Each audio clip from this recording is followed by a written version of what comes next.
Olá, pessoal. Boa noite. Mas, para quem for assistir em outro horário, bom dia, boa tarde. Não sei que horas que você vai assistir o nosso vídeo, né? Hoje, dia 8 de março de 2021, Dia Internacional das Mulheres. Feliz Dia das Mulheres para todas as mulheres. Não só pelo dia de hoje, mas por todos os dias, porque somos mulheres todos os dias, né? Não só no dia de hoje. Mas o assunto não é sobre o Dia Internacional das Mulheres. O assunto é o assunto que tomou conta de toda a tarde, noite, até a madrugada, que vai entrar fora. É o caso da anulação do julgamento do ex-presidente Luiz Inácio Lula da Silva. Bom, não vou conversar aqui com vocês a respeito de política. Não vou dar nenhuma opinião política sobre o tema, porque todas as vezes que faço meus vídeos, quem me conhece sabe disso, eu não entro no aspecto político, porque não é essa a minha finalidade, não é essa a discussão que me interessa, tá? Nem muito menos aos meus alunos que vão e que estão estudando para fazer concurso público, outros estão estudando, fazendo pós e tudo mais, então, na verdade, querem saber como é que funciona o direito diante disso tudo, né? Então, nós sabemos que o ex-presidente Luiz Inácio Lula da Silva, ele foi processado, foi julgado, foi condenado, ficou preso porque a segunda instância manteve a decisão condenatória da primeira instância e, depois de um bom tempo preso, foi posto em liberdade, até porque o STF decidiu que não era constitucional a prisão em razão da confirmação da sentença condenatória em segunda instância. Okay? Então, vamos entender o caso, né? O que nós vamos verificar aqui? Deixa eu colocar aqui para vocês. Aliás, deixa eu colocar a parte na internet. Olha aqui. No dia de hoje, o ministro Edson Fachin, ele julgou, né, o habeas corpus número 193.726, né? Deixa eu só compartilhar aqui com vocês. Aqui ele julgou o habeas corpus 193.726. E ele colocou aqui, trata-se de questão que agora vem ser exposta no habeas corpus impetrado em 3 de novembro de 2020. O habeas corpus foi impetrado no STF em novembro de 2020, no qual a defesa do Lula aponta como coautor o acórdão proferido, o acórdão proferido pela 5ª turma do STJ nos autos do agravo regimental no recurso especial 1765-139. No ponto em que foram refutadas as alegações de incompetência do juiz da 13ª Vara Federal da Subseção Judiciária de Curitiba para o processo de julgamento da ação penal em definir por conseguinte a pretensão de declaração de nulidade. Bom, o que você verifica desse início aqui? A defesa do Lula ingressou com recurso perante o STJ para discutir a incompetência da 13ª Vara Federal da Subseção Judiciária de Curitiba. Bom, isso não começou a ser discutido em 2020. Isso vem se arrastando desde lá de 2016, né? Logo que o processo foi deflagrado contra o ex-presidente Lula no juízo de Curitiba, os advogados, então, naquela época, questionaram, entre outras teses defensivas, a incompetência daquele juiz, ok? Questionaram a incompetência quando o juiz, o próprio juiz Moro, disse que ele era competente, depois o TRF4 disse que era competente, foi para o STJ, disse que era competente, e algumas vezes, inclusive, o STF disse que era competente. Ou seja, desde 2016, então, vem se arrastando, entre outras teses da defesa, o questionamento da incompetência daquele juízo para processar e julgar o ex-presidente Luiz Inácio Lula da Silva. Então, no STF, voltou-se a essa discussão no ano de 2011, quando a defesa impetrou o habeas corpus para questionar, para discutir, para mostrar sua insatisfação com com a decisão tomada pelo STJ no processo que estava sendo lá julgado nos autos do agravo regimental do recurso especial, tá? Então, o ministro Fachin disse, a impetração no STF é recente, é de 3 de novembro de 2020, e pela primeira vez, assim apresentada originalmente, em relação à ação penal em tela, suscita teses e precedentes que, no âmbito do STF, foram moldando a definição da competência na 13ª Vara Federal de Curitiba, até o tempo presente. O tema, com efeito, diante de situações similares julgadas pelo tribunal, nada obstante nos quais esteve vencido, atingiu desenvolvimento que propicia, superado o ciclo de maturação temática, análise das respectivas alegações aqui deduzidas.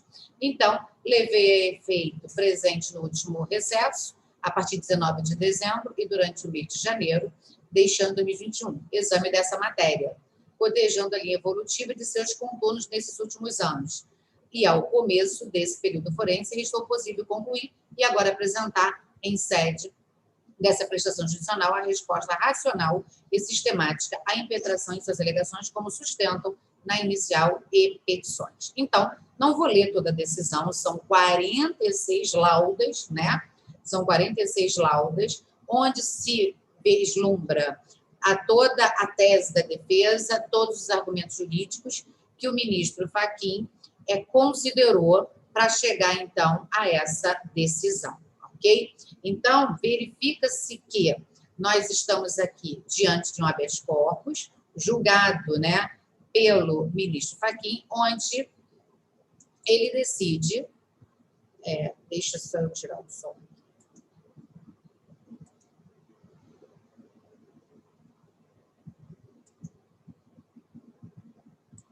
Onde, então, o ministro decide entender pela incompetência da 13ª Vara, que julgou o, então, ex-presidente Luiz Inácio Lula da Silva. Reconheceu a incompetência daquele juiz. Veja bem, com essa decisão, na mesma hora em que isso foi divulgado, imediatamente alunos, e vocês sabem como funciona a rede social, na mesma hora todo mundo comentando, né? Muita gente comenta com paixão, né? Paixão pela causa contra ou a favor do então Lula, né? E aí, então, você verifica que, ante o exposto de tudo que foi dito nessa decisão, o ministro, com fundamento no artigo 192 do Regimento Interno do STF e no artigo 654, parágrafo 2º do CPP, concede a ordem de habeas corpus para declarar a incompetência da 13ª Vara Federal da Subseção Judiciária de Curitiba para o processo de julgamento das ações penais do triplex do Guarujá, do sítio de Atibaia e em relação à sede do Instituto do Lula, ok? E declarou que, se ele declarou incompetente, vai se aplicar a regra do artigo 567 do CPP, em que se verifica que todos os atos decisórios, né, eles serão anulados e deverá um novo juízo tomar novas decisões. Bom, vimos aí o resumão de tudo, e aí as perguntas que surgiram a partir dessa situação. Primeira pergunta que me fizeram, professora Josiane, agora, com a anulação das condenações do Lula, essa anulação vai valer para todos os processos? Bom, vai valer para todas as ações que tramitaram perante a 13ª Vara de Curitiba. Por quê? Porque foram decisões tomadas pelo então juiz Sérgio Moro, que foi, então, aquele juízo declarado incompetente. Então, todas as ações que tramitaram em desfavor do Lula naquela vara são, aqui, de acordo com o STF, foram consideradas, foi considerado juízo competente para todas aquelas ações. Ou seja, essa decisão ela vai ser aplicada para aqueles processos decididos pelo, então, juiz Sérgio Moro, ok? E aí, por que o Fachin decidiu anular as decisões? Veja bem, quando o ministro do STF ou qualquer outro juiz declara que o órgão julgador é incompetente, necessariamente, o efeito é o quê? A anulação das decisões. Vai anular todos os atos processuais? Não necessariamente. Vai se anular os atos decisórios, ou seja, aqueles atos que não têm força de ato decisório podem ser aproveitados para os novos processos que se iniciarão perante o novo juízo competente? Sim, podem. Apenas os atos decisórios, esses sim, devem ser anulados. Por quê? Porque assim dispõe o artigo 567 do CPP, que eu vou abrir aqui para você ver, apenas para não ficar nas minhas palavras. A incompetência do juízo anula somente os atos decisórios, devendo o processo, quando for declarada nulidade, ser remetido ao juiz competente. Então, foi exatamente isso aqui que aconteceu. O processo foi considerado, julgado por juiz incompetente. Então, se há incompetência do juízo, todas as decisões tomadas ali, elas são anuladas. Então, quando o tribunal declara incompetente um juízo, isso faz com que sejam anulados somente os atos decisórios. Isso significa que todos aqueles atos que não foram decisórios, por exemplo, perícia, nós tivemos muitas perícias, né? Hoje, inclusive, eu ouvi muitos jornalistas, ao apresentarem, né, os telejornais, falando: mas olha quanto tempo isso vai demorar, porque quanto tempo nós levamos para fazer perícia, para isso, para aquilo. Olha só, tudo isso pode ser aproveitado. O que não vai ser aproveitado são os atos decisórios do juiz Sérgio Moro, que à época era já considerado incompetente. Então, as decisões dele é que são anuladas, é que não serão consideradas. Então, aqueles atos que não são decisórios, eles serão remetidos junto com aquilo que já existe para a distribuição no juízo competente. E aí o juiz competente agora é que vai decidir se vai receber a denúncia, porque terá que ser oferecida uma nova denúncia, vai decidir se vai ser recebida aquela denúncia, vai verificar se vai receber aquela já existente. Se receber, a partir de então, os atos decisórios serão desse novo juízo. Mas nada impede que ele aproveite aqueles atos que não são decisórios nesse novo processo, até em razão da economia e da celeridade processual, que são princípios que regem também o processo penal, que é o princípio da economia e da celeridade processual. A gente já percebeu que esse processo vem se arrastando há anos, né?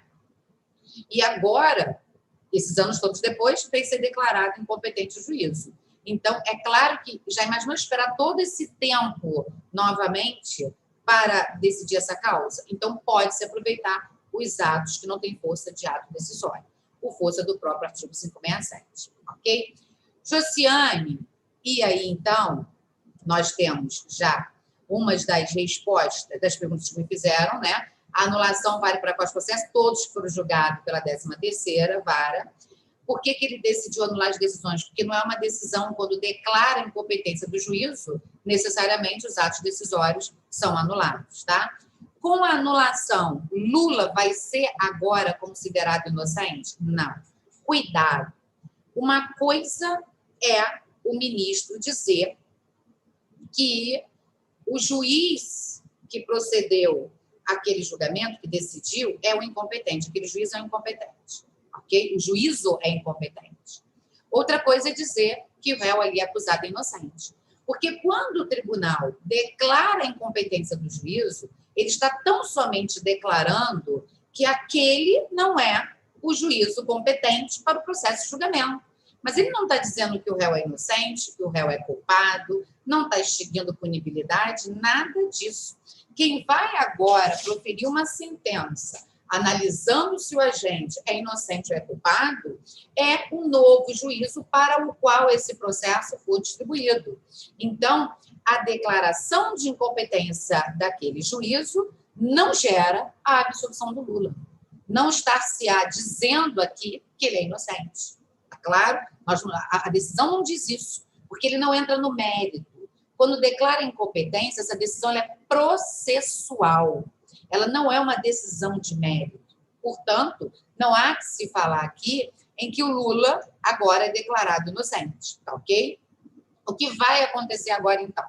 Uma vez declarada a incompetência do juízo, esse processo vai sair lá da 13ª vara e vai para o juízo, agora do DF, né? Para uma das varas federal do DF. Quando chegar lá, vai ter distribuição, vai se verificar qual é o juiz competente.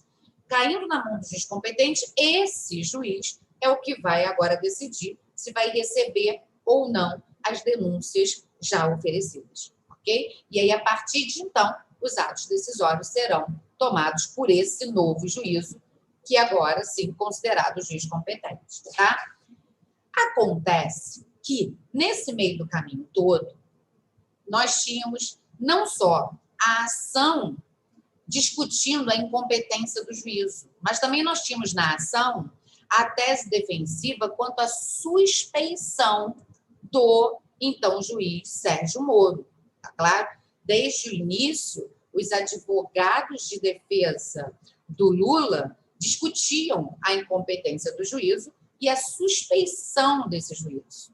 E foi passando do próprio juiz, depois para o TRF, depois para o STJ, depois para o STF, e todos disseram, à época, que o Moro não era suspeito, que ele era um juiz competente e que ele era um juiz sem impedimento à suspeição, que era um juiz imparcial.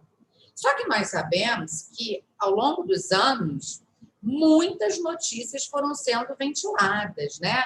Eram conversas gravadas que vieram à tona entre o então juiz e o procurador do caso. Tudo isso veio à tona.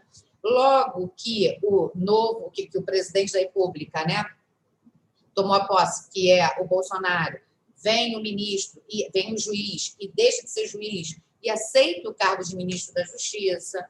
Então, analisando todas as circunstâncias que envolvem toda essa situação, é óbvio que se chegaria a uma conclusão de que, ainda que esse juízo fosse o competente, o juiz era suspeito.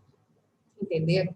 Então, existe um processo, existe uma discussão a respeito não só da incompetência, mas também como da suspeição de Sérgio Moro. E aí, o ministro Fachin, nessa decisão, ele deixa claro que não vai julgar a questão da arguição, da suspeição do Moro, porque ele entendeu que se declarou que o juiz é incompetente, as demais teses daquele habeas corpus estão prejudicadas. Quando fala prejudicada, significa dizer o quê? Significa dizer o seguinte, olha, eu já decidi que o processo não era de competência daquele juízo. Então, qualquer outra situação aqui ventilada não vem ao caso agora, porque esse processo vai ter que começar do seu nascedouro, vai ter que começar tudo de novo. Então, não tem por que discutir ou não tem por que decidir os demais pedidos dessa ação, porque eles estão prejudicados. Esse foi o entendimento do Fachin. Acontece que não é bem assim que o ministro Gilmar Mendes está pensando. O ministro Gilmar Mendes, ao contrário do que decidiu o Fachin nesse habeas corpus, já tem aí uma manifestaçãozinha de que ele entende que a suspeição tem que ser julgada sim. E, na realidade, quando a gente fala de direito processual penal, o juiz, quando recebe uma denúncia ou uma queixa, ele manda citar o réu. Para que o réu apresente a sua defesa, a sua resposta escrita, no prazo de 10 dias. É o que dispõe o artigo 396 do Código de Processo Penal. Nesse prazo da defesa, a defesa do réu vai arrolar testemunhas, a defesa do réu vai trazer argumentos defensivos, requerer a produção de provas, mas nesse mesmo prazo, a defesa vai, se for o caso, opor às exceções previstas no artigo 95 do CPP. Então, a defesa, nesse prazo da resposta escrita, ela vai opor a exceção de suspeição, de ilegitimidade de parte, de incompetência do juízo, ela vai opor exceção de litispendência de coisa julgada. São as exceções expressamente previstas no artigo 95 do CPP. E o artigo 96, ele vai nos dizer uma pérola. A exceção de suspeição precederá a qualquer outra, salvo quando superveniente. Então, percebam um detalhe. O Lula foi denunciado, o juiz citou o Lula, que era réu, ele tomou ciência de que estava sendo acusado e constituiu uma defesa, e a sua defesa, no prazo de 10 dias da resposta escrita, arguiu o quê? Exceção de suspeição do juiz Sérgio Moro. Arguiu mais o quê? Incompetência do juízo, porque realmente a competência não era da 13ª vara. Quem já assistiu lives minhas anteriores, eu defendo isso desde lá de trás, a competência não era deles. Então, entre outras teses defensivas, a defesa do Lula arguiu, opôs a exceção de suspeição de competência. Pela lógica do processo penal, primeiro deve-se decidir se o juiz é suspeito. Porque a lei diz a exceção de suspeição precederá a qualquer outra. Para não ficarmos só nas minhas palavras, vocês vão ler aqui juntamente comigo o artigo 96 do CPP. Ele vai, olha aqui, ó, poderão ser opostas. Deixa eu colocar aqui para vocês. Poderão ser opostas exceções de suspeição, incompetência do juízo, litispendência, legitimidade de parte, coisa julgada. Está aqui. Aí vem o 96 e traz a pérola. Arguição de suspeição precederá a qualquer outra. O que quer dizer isso, gente? Vem antes de todas as demais. Salvo quando fundada em motivo superveniente. Por que ela precederá todas as demais? Porque se, de imediato, eu arguo que o juiz é incompetente, eu arguo que ele é suspeito, e ele se declara suspeito, todas as outras teses estão prejudicadas. Porque ele já vai dizer, não sou eu o juiz que vou poder julgar a causa. Deixa eu remeter para o meu substituto. O Moro fez isso? Não. O que o Moro fez? Ele disse, não, eu não sou suspeito. Eu não sou suspeito e eu sou o competente. Aí foi para o TRF4, que disse, não, ele não é suspeito e ele é o competente. Foi para o STJ, que diz, ele não é suspeito e ele é o competente. Foi para o STF, que diz, ele não é suspeito e ele é o competente. Só que não se esperava que o salvador da pátria, o juiz Sérgio Moro, como foi assim conhecido, na verdade, ele fosse, após a condenação do Lula, após a eleição do Jair Bolsonaro, ele fosse aceitar ser ministro de Justiça. Também não se esperava que todas aquelas gravações de conversas telefônicas viriam à tona entre ele e o Dallagnol. E aí o que aconteceu? Começou a ganhar força a tese de suspeição. Tá claro? Então, o ministro, hoje, Gilmar Mendes, ele já ventila a ideia de que, sim, deve ser levada a julgamento a exceção de suspeição em relação a Moro. E o argumento do Gilmar Mendes é exatamente esse. Ele diz, olha só, primeiro o julgamento já se iniciou. Já iniciou o julgamento da suspeição. Então, se iniciou, ele tem que ser concluído, não pode simplesmente ser julgado prejudicado. E o outro argumento que ele utiliza é exatamente o quê? O artigo 96, que a gente acabou de ler. Segundo o artigo 96, o reconhecimento da suspeição vai preceder a qualquer outro, inclusive da incompetência do juízo. E esse é o grande problema, né? A gente não quer, de forma nenhuma, levar ou arrastar essa decisão para um cunho político, mas a verdade é que quando você analisa a decisão do Fachin, você começa a se questionar. Como assim você começa a se questionar? Você para pensar se essa decisão do ministro Fachin, ela é uma decisão que beneficia o Lula ou se ela é uma decisão que beneficia o Moro. Porque, veja bem, por obviedade, declarar incompetência beneficiou o Lula, porque hoje ele é elegível, hoje o processo dele vai ser todo anulado, vai ter que começar do zero, né? Então, penalmente falando, tem muito benefício. Ainda mais quando você analisa não só à luz do processo penal, mas quando você analisa à luz do Código Penal. Por quê? Porque quando você analisa à luz do Código Penal, você vislumbra os benefícios que essa decisão ela vai trazer para o Lula. Por quê? Porque você vai verificar, por exemplo, que até essa sentença sair, até essa sentença realmente ela acontecer, o Lula já vai estar aí, eu não sei se ele hoje já tem mais de 70 anos ou não, mas veja o que diz o artigo 115 do Código Penal. Ele vai dizer para você, o artigo 115, o seguinte: são reduzidos de metade o prazo da prescrição quando o criminoso era, ao tempo do crime, menor de 21 anos, não é o caso, mas olha só, ou na data da sentença maior de 70. Presta atenção no detalhe.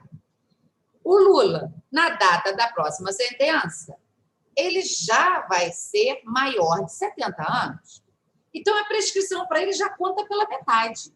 Então, o benefício existe? Existe, processualmente falando, penalmente falando e politicamente falando. Politicamente, ele voltou a ser elegível. Processualmente, o processo vai começar do zero, ele tem a chance, inclusive, de ser absolvido, né? E, penalmente falando, se condenado for, a prescrição vai ser reduzida pela metade. Então, nós já temos uma confirmação de sentença condenatória dele perante o STJ de 8 anos. Se você for pensar no princípio que rege o processo penal da vedação de reformar impégios, considerando por aí as próximas penas, caso ele venha a ser condenado, não pode ser maior do que as que ele já recebeu. E se não pode ser maior do que as que ele já recebeu, você já vai saber mais ou menos uma ideia de que, se vamos supor, uma dessas condenações foi de 8 anos, vai contar a prescrição o quê? Pela metade. E aí, se você for lá no artigo 109 do Código Penal, o legislador vai dizer que a prescrição da pretensão punitiva ocorre quando o máximo da pena é de 4 anos e não excede a 8, ela corre em 12 anos. Então, se no caso dele vai contar esse prazo, né, reduzido pela metade, só prescrever em quantos anos? Em 6 anos. Então, a defesa do Lula não é nada boba, é uma defesa inteligentíssima, né? Então, agora vai se arrastar esse processo até que ele morra. Até que ele morra. Porque a gente já sabe que, olha quanto tempo levou para declarar a anulação. E você acha que em menos de 6 anos a situação vai ser resolvida? Claro que não. Então, é claro que foi um grande negócio. Mas o grande negócio mesmo para o Lula seria se, ao invés de ter sido apenas declarado incompetente, tivesse precedido ao julgamento da suspeição e ele tivesse sido declarado suspeito. Porque aí anularia também todos os atos decisórios. Mas o Moro teria que se justificar. Ele teria que se defender, afinal de contas, ele era suspeito. Não é? Então, se ele era suspeito, ele teria que se defender caso essa fosse a decisão. Não estou dizendo que ele é. Estou dizendo que se a decisão fosse essa. Então, com essa decisão do Fachin, é óbvio que o que aconteceu aí? Acaba com essa ação contra o Moro e vamos permanecer aqui focando no Lula. Porque se a gente foca no Lula, a gente sacrifica a condenação do Lula, mas mantém as demais condenações que foram proferidas na Operação Lava Jato pelo juiz Sérgio Moro. Porque se declarar suspeição do Sérgio Moro nesse caso, isso vai render para muitos outros condenados que arguíram a mesma tese. Porque tem muitos na mesma situação. Então, por obviedade, que tecnicamente a gente percebe que o ministro Fachin, ele quis exatamente resolver a situação de forma a, falando em prejuízos, trazer o menor. Por quê? porque sacrifiquei a condenação do Lula, mas não tem problema, ele pode ser processado por outro juiz e pode vir a ser condenado. E mantém-se as outras decisões que foram tomadas pelo Sérgio Moro nos demais processos. Só que essa não está sendo a visão, pelo que tem dito, né? A gente não ouviu ele ainda se manifestar publicamente, mas não tem sido esse o pensamento do Gilmar Mendes. Ele entende, pelo que os interlocutores do ministro estão dizendo por aí, que deve sim prosseguir o julgamento, porque ele já se iniciou, e, além do mais, considerando o artigo 96, deve-se julgar a suspeição antes de qualquer outra exceção. Então, nesse caso, deveria-se julgar a suspeição, e se isso continuar e o Moro foi entendido como juiz suspeito, vai se verificar sua parcialidade para julgar o Lula por razões políticas, e se ele era parcial para julgar o Lula por razões políticas, ele era parcial para julgar todos os demais políticos que foram julgados na Lava Jato. E você tem uma noção da dimensão que essa decisão vai tomar? Bem complicada, né? Mas isso será cenas do próximo capítulo que a gente ainda vai ver por aí, né? E aí, a decisão do Fachin, ela vai precisar ser referendada pela turma ou pelo pleno do STF? Não. A decisão do Fachin não vai precisar ser referendada pela turma e nem pelo pleno do STF. Ela é uma decisão terminativa, ela encerrou esse caso, porém, tanto encerrou que ele já fez a remessa dessa decisão, já mandou fazer a remessa do processo de Curitiba para o Distrito Federal, tá ok? Agora, vai haver recurso da Procuradoria-Geral da República. Eles já se manifestaram dizendo que vão recorrer. E aí, recorrendo, cabe ao próprio ministro Fachin decidir se a segunda turma irá julgar ou se ele prefere enviar para o plenário. Aí vai depender do ministro Fachin essa decisão, tá? Então, teremos muitos capítulos pela frente a respeito dessa situação. Agora, um ponto muito importante, né, que eu sempre comentei aqui com os meus alunos, com aqueles que me acompanham aqui no canal do YouTube. E a prisão que o Lula sofreu? Lembra-se que eu disse várias vezes nas minhas aulas, e aqui, inclusive, em várias lives, eu falei, olha só, a prisão para execução provisória de sentença condenatória confirmada em segunda instância não tem previsão constitucional, não tem previsão legal. A Constituição, no artigo 561, ela é clara, e ela diz para a gente que ninguém será preso, salvo em caso de flagrante ou por ordem escrita e fundamentada da autoridade judiciária competente, ou no caso de sentença penal condenatória transitada em julgado. O artigo 283 do CPP, praticamente repetindo o teor do artigo 561 da Constituição, dispõe a mesma coisa: ninguém será preso, salvo em caso de flagrante, ou mediante ordem da autoridade judiciária competente, no caso de prisão cautelar, ou por decisão transitada em julgado. Então, nós não temos um artigo, um dispositivo legal que fundamente a prisão para execução provisória de sentença penal condenatória confirmada em segunda instância. E eu lembro que, à época, quando eu vim aqui defender isso, várias pessoas comentaram, inclusive aqui nos comentários do meu canal, que, mas olha só, o recurso que cabe agora é o recurso especial extraordinário e eles não têm efeito suspensivo. E eu disse, qual é o problema deles não terem efeito suspensivo? Todos esses recursos podem vir a ser julgados e anular esse processo. E foi o que aconteceu agora, gente. Porque, na verdade, foi um agravo no RESP, que estava no STJ, que, uma vez decidido, a defesa entrou com habeas corpus, chegou no STF, o STF decidiu. Veja bem, e o tempo que ele ficou preso? Já parou para pensar que, se o Lula for absolvido, o Estado terá a obrigação de indenizá-lo pelo tempo que ele ficou preso indevidamente? E de onde vai sair esse dinheiro, gente? Do bolso do povo, dos cofres públicos. Tá claro? Então, é necessário pensar e repensar.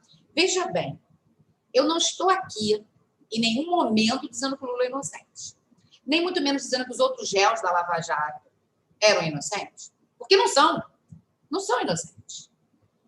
Mas a verdade é que o direito brasileiro, o Estado democrático de direito, a Constituição Federal, ela é muito clara. quando você estuda com vontade de quem quer conhecer a lei, não com vontade de quem quer dar opinião, tá? Porque em direito não se opina. Porque se você não sabe do que está falando, não tem que dar opinião, não é verdade? Então, o que se verifica? Se você analisa a lei, você tem que chegar à seguinte conclusão. No direito, os fins não justificam os meios. Nós tivemos, com a Operação Lava Jato, a grande possibilidade de tornar vários políticos inelegíveis, de condenar vários políticos, vários empresários, vários agentes públicos.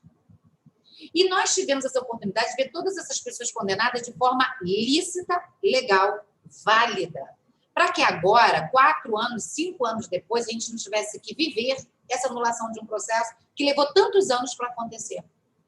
Não é verdade? Então, por quê? Por que se utilizar de meios impróprios para atingir um fim? Quando eu sempre critiquei a atuação do então juiz Sérgio Moro, inclusive os meus alunos, e até hoje eu enfrento isso em sala de aula, vinham contra mim. Ah, mas olha só, eu nunca estive defendendo Lula. Eu nunca estive defendendo senadores e deputados ou qualquer outro criminoso nessa situação. Eu sempre estive aqui falando do direito como ele é. E o direito como ele é assim. Ele tem que ser feito como a lei determina. Se a lei diz que ninguém será preso, se não em flagrante delito, por ordem escrita e fundamentada da autoridade judiciária competente, razão de prisão cautelar, ou por sentença penal condenatória do Estado julgado, não vai inventar a prisão onde não existe. Não vai violar a presunção de inocência onde não se pode violar. Tá claro? Por quê? Porque uma vez a situação anulada como foi agora, a consequência, se ele vier a ser absolvido, é muito maior. Entenderam? Então não tem que atingir. Ah, ele... Não, ninguém é inocente. Ninguém é inocente. Ninguém é inocente. O brasileiro não é inocente. Pelo próprio início de tudo, a gente já sabe como que a gente foi colonizado, né?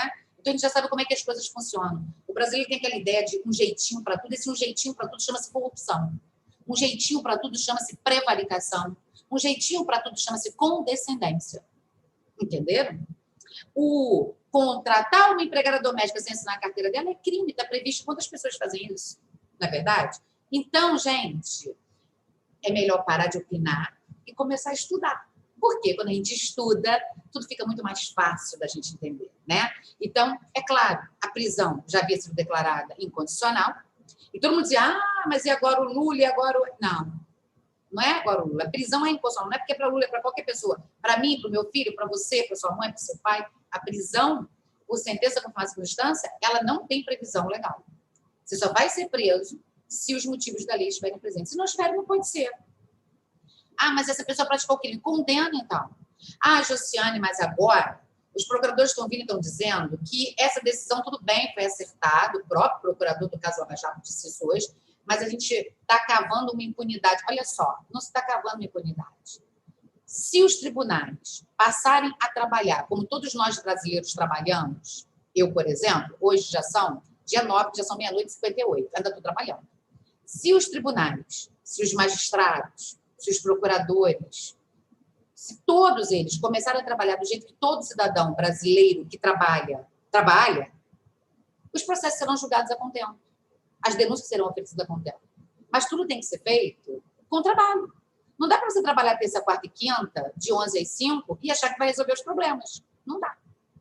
Não dá para você ter recesso 2 vezes por ano e achar que vai resolver os problemas. Não dá. Não dá para parar de trabalhar porque tem pandemia. Não dá. Se todos trabalharem como os brasileiros que têm que buscar o pão nosso cada dia trabalham, não vai ter essa justificativa de que não vai demorar, não. Julga contento, acusa contento, produz a prova contento, que a coisa funciona. Trabalha com vontade de quem quer decidir, honra a toga que se usa, que no instantinho você vai ver que tudo vai ser julgado a contento dentro do prazo cabível. Tá claro? Sempre vai ser julgado.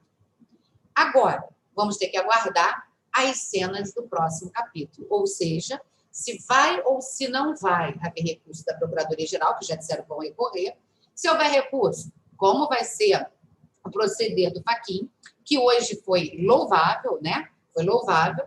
Agora, também temos que verificar qual vai ser a decisão no caso do processo de suspeição em relação ao Moro, né? Para a gente saber quais serão aí as cenas do próximo capítulo, tá? Volto a dizer, a decisão que declarou incompetente a 13ª vara está correta, ela realmente é incompetente. Faltou decidir sobre a suspeição. E a suspeição precederá a qualquer outra arguição. Então, se ela foi arguida antes, ela tinha que ter sido decidida antes. Isso aí, tecnicamente, deveria ser assim. Mas vislumbra-se, claro, como eu já disse anteriormente, que o ministro teve aquela sabedoria, né, de pensar assim, entre os males o menor. Sacrifico a condenação dele para poder manter os demais. E tem um detalhezinho nisso tudo. Quando você sangra um magistrado, todos eles sangram juntos. E atingir o Moro é atingir a magistratura, mesmo ele não sendo mais um magistrado. É bem complicado. Mas vamos seguir as cenas do próximo capítulo, vamos ver o que vai ser decidido. Eu, sinceramente, muito feliz. Não pelo Lula, porque eu não torço por ele nada, ele nunca me deu nada, nunca me ajudou em nada, né? Mas porque é muito bom ver o processo penal sendo aplicado como ele é. Para a gente que, assim, eu sou professor de Direito Processual Penal, então, ser professor de Direito Processual Penal e entrar numa turma, dar uma aula, e o aluno fica olhando para você e dizendo assim, pô, tudo que ela está falando é diferente do que o STF está fazendo, tudo que ela está falando é diferente do que o TRF está julgando, é horrível. Você fica o tempo inteiro se sentindo o quê? Afrontada. Peraí, eu estou falando uma coisa e todo mundo está achando que eu estou falando grego. Então, ver essas decisões agora é como se eu estivesse vendo todas as minhas aulas sendo dadas, todas as vezes que eu vim aqui falar em live e várias pessoas criticaram dizendo que isso não podia acontecer. Então, ver o processo penal sendo aplicado. Para quem é professor de direito, isso é muito satisfatório, ver a lei sendo aplicada. Ver cada um no seu lugar, né? A gente precisa alcançar uma fase em que o judiciário julga e o legislativo legisla. Enquanto ficar essa mistura de judiciário querer legislar junto, a gente vai ter esses problemas. Mas, gente, eu quero que todos vocês tenham entendido. Se tiverem qualquer dúvida processual, porque quanto ao mérito, quanto ao aspecto político, isso a gente não vai entrar, mas se tiverem qualquer dúvida processual, mande essa perguntinha, mande seu comentário, curta, comente.